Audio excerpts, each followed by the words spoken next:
பண்ணியிருக்காங்க? முள்ள கறிக்கரோட பார்த்துடலக்கா, அது இதுதான் ப்ராசஸ். மீனாக இருக்கிறத சுடு தண்ணி வச்சு அலசி உரித்து அதுக்கப்புறம் தான் சேலுக்கு வர முடியும். அதுக்கப்புறம் தான் கறிக்கருவாடை அவங்க சேலுக்கு வரும்.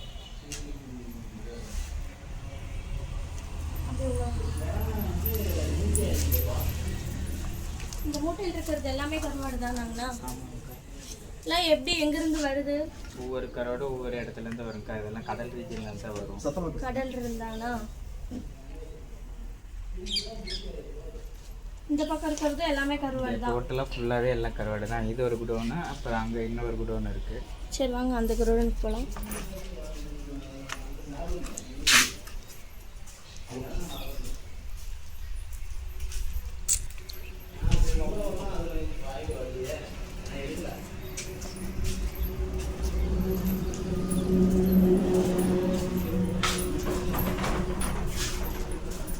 இங்க இருக்கிறது எல்லாமே கருவாடு தானேங்களா?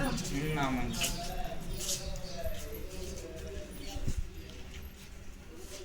இங்க இருக்கிறது இதெல்லாம் என்ன கருவாடுனா? இது பால் சோறா மாமிக்கா.